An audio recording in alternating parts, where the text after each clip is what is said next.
50,000 people used to live here. Now it's a ghost town. In 2007, Call of Duty 4 Modern Warfare changed multiplayer gaming forever.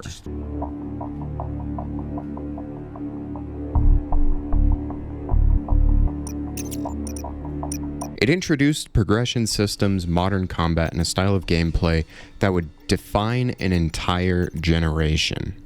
Today, it's remembered as one of the greatest games of all time, but looking back, was it actually that good, or are we remembering something that never really existed? Have we been blinded by the nostalgia of what this gaming era used to be?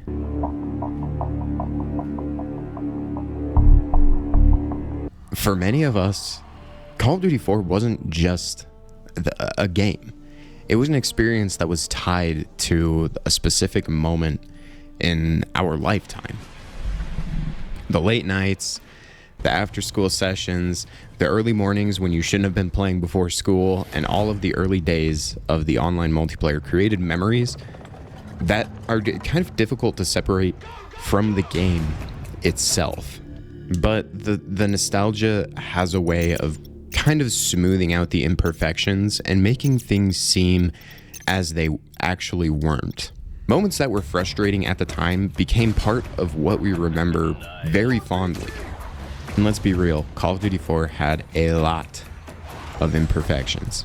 One of the most noticeable aspects of Modern Warfare, when we view it through what we know today, a modern lens, if you will, is its lack of balance. Certain weapons definitely stood far above the rest. The M16, for example, was capable of killing off your opponents almost instantly with minimal effort. I mean, one burst and they're done for the most part. The burst fire, the accuracy, and the damage output made it one of the most dominant weapons in the game. Personally, I never really used the M16. I've never been a fan of burst weapons, but as I'm older, looking back on these games and playing these games again, I've actually come to find out that they were the best weapons in practically the entire series. Similarly, though, the MP5 also offered an unusual level of versatility, if you will. It performed very well at close range, but it could also compete at distances where other submachine guns would very obviously struggle. I mean, you had the Scorpion with its tiny little mag size and very poor damage output at range. The P90 had horrible accuracy at range. But rather than encouraging like diverse play styles, the game kind of funneled players towards a small set of very highly effective options. The weapon diversity wasn't that much back in these games. There were always a set few weapons that people would use. M16, the MP5, the P90, the M4 carbine, the RPD, and very often when it came to the sniper choices, it was either the Barrett or the M48-30.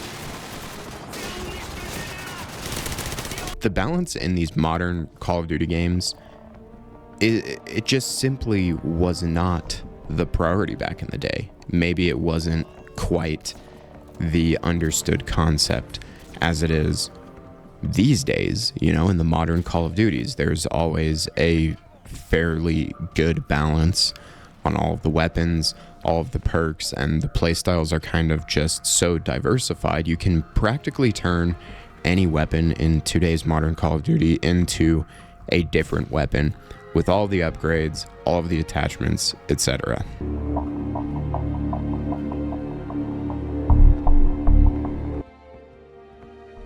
The perk system further emphasized this kind of lack of structure that the game overall provided. Perks like Martyrdom rewarded players after dying, allowing them to, secure kills even after losing. Last Stand, you obviously got the final opportunity to fight back after being what was killed, but you were just downed.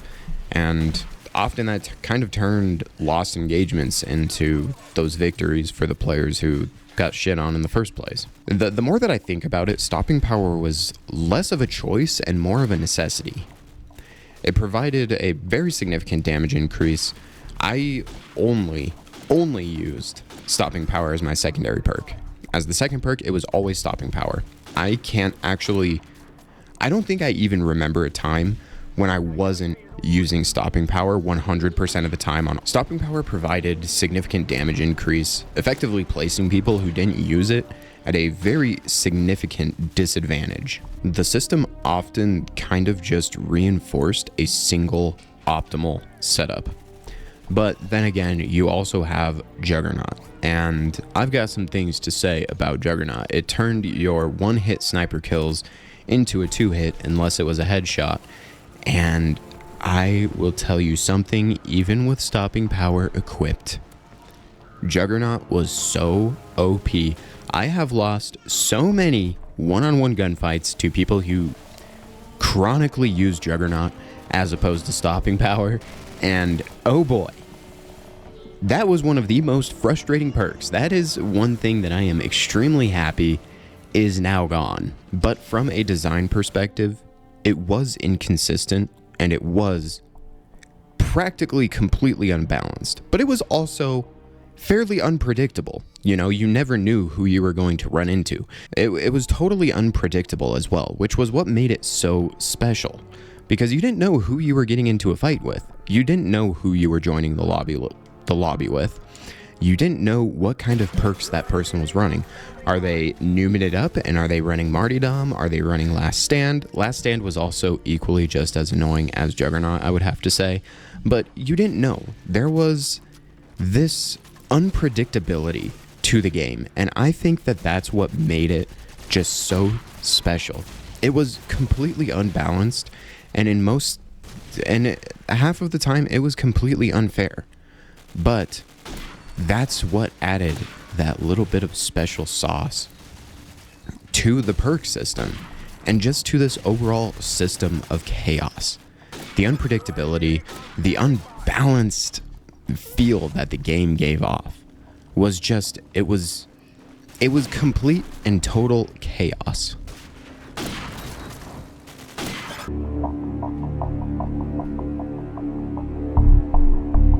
The CoD4 maps are fairly often praised as some of the best in the series, and I give it to you, while they're 100% memorable and nostalgic, they were not always balanced. And I will tell you that some days when I'm playing on IW4X, whenever I'm playing on these original CoD4 maps, it just reinforces the fact of how unbalanced this game was and just how overly unrefined and unpolished it was.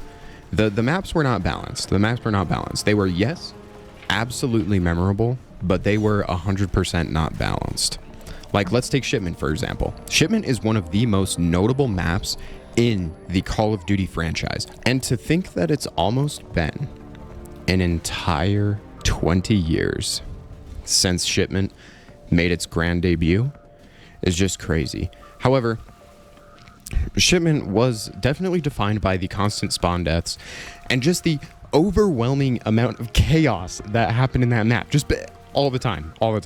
The matches felt much less like structured gameplay and more like slightly controlled disorder/chaos.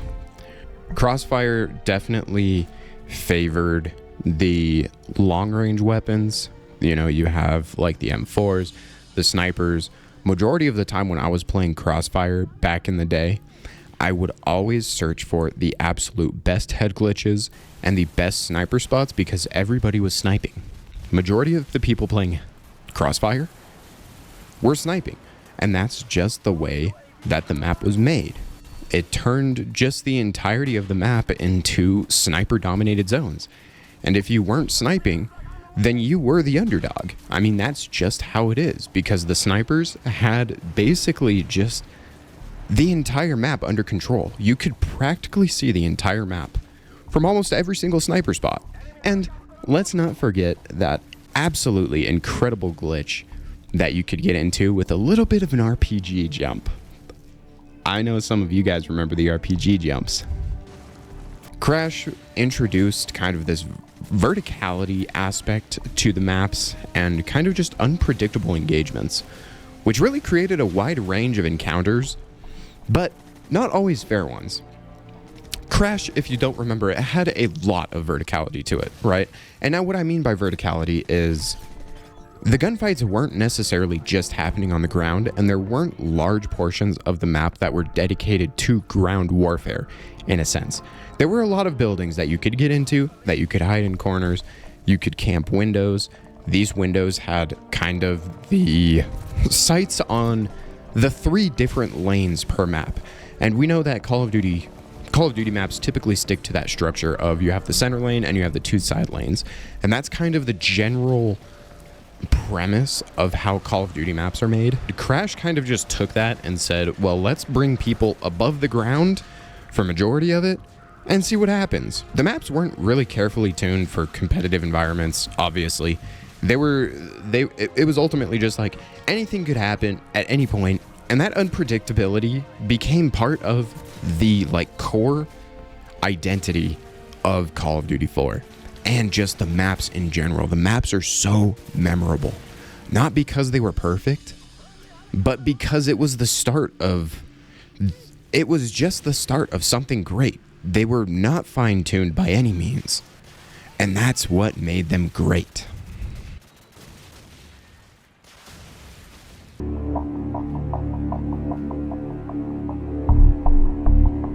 Now, beyond all of the design choices, the game itself was also filled with a lot of technical inconsistencies, technical things that weren't entirely refined. Hit detection felt unreliable. I know that a lot of us have ran into this issue, and even to this day, we still kind of rage about the hit detection because it does still feel fairly unreliable, given that it was a lot worse back in 2007, 2008, 2009, etc. Kill cams didn't really accurately reflect what players experienced in real time, which, obviously, I think that this was one of the first multiplayer FPS games, so obviously there's going to be some kinks, but the kill cams never really showed any sort of weapon kick or inconsistencies. They always looked like they were just laser beaming you, and I know that a lot of people also felt that same experience. It was a level of frustration as to why is this guy's guns laser beaming me from across the map, but when I use the P90, it's off in the top right corner of the screen because the kick is so bad. Grenade spam at the start of matches introduced an element of randomness, and that also had very little to do with skill. And if you didn't know, through the Call of Duty 4, the Modern Warfare 2 days, that's why there is a cooldown at the beginning of matches for all explosives. All of this into account, from the modern perspective, these issues would definitely be considered unacceptable, and this now is a huge problem. We're talking about glitches, we're talking about all of these technical inconsistencies in all of these new Call of Duty games, but back then, that was just the game. We accepted it and we loved it for what it is, because it became part of that core experience. The players, they just adapted to the chaos rather than expecting the game to completely get rid of it. And now we live in a totally different era. This is the last point that I want to make on this technical imperfections and these glitches kind of things. We just adapted to it. We didn't expect it to be perfect. We just loved playing the game. And now I'm not saying that this is a pass for Activision to neglect their player base, neglect all of the issues in the game. I'm just saying that we live in a different era now. Competitive Call of Duty, competitive gaming didn't exist back then, right?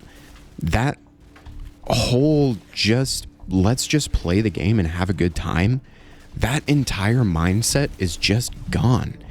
And that's why a lot of people are leaving the modern Call of Duties. Streaming, YouTube, and just the competitive, and don't get me wrong, competitive gaming, it's cool. It's something different, but we're treating every single match and every single game like it has to be a competitive play space. We're not the players, and we're not just focused on the simple fact of having fun anymore. We just live in different eras, and this The inconsistencies and all of the glitches and all of these issues that we had back in these older games became the core of that experience. It wasn't perfect, and that's why it was perfect.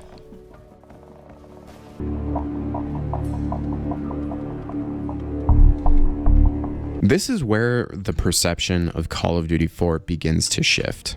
All of the flaws, the imbalance, the randomness, the unpredictability, it didn't diminish the experience. All of this defined the experience. Call of Duty 4 didn't aim to create perfectly controlled matches, perfectly controlled weapon balance, perfectly controlled perk systems. It created an environment where unexpected moments could happen at any time. And there was this element of randomness to the game that just made it great. You would get killed by a cross-map grenade at the start of a round. As soon as you spawn in, as soon as your team is heading to the objective. The last second kills and last stands. The overpowered weapons dominating the entire lobby. They weren't carefully balanced outcomes. They were spontaneous. And that spontaneity made this game more memorable.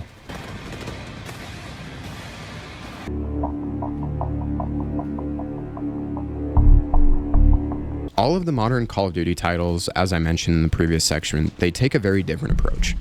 Weapons are carefully balanced, perks are regulated, heavily regulated, maps are designed with fairness and actual flow in mind. From a technical standpoint, they are objectively better. But in the process, something was lost.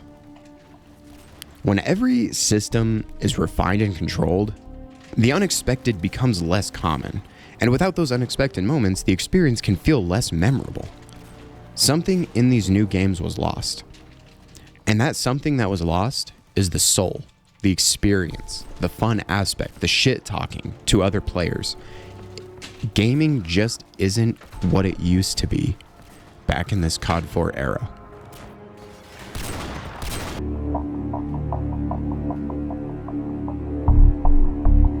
Now that we come to the end of the video, was Call of Duty 4 really that good? Not in the way that we remember it. It wasn't perfectly balanced, it wasn't technically flawless, and it certainly wasn't fair.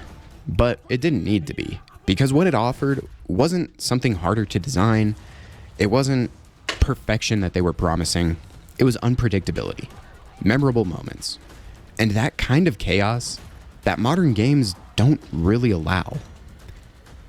Outside of the hacking, but that's a story for another day.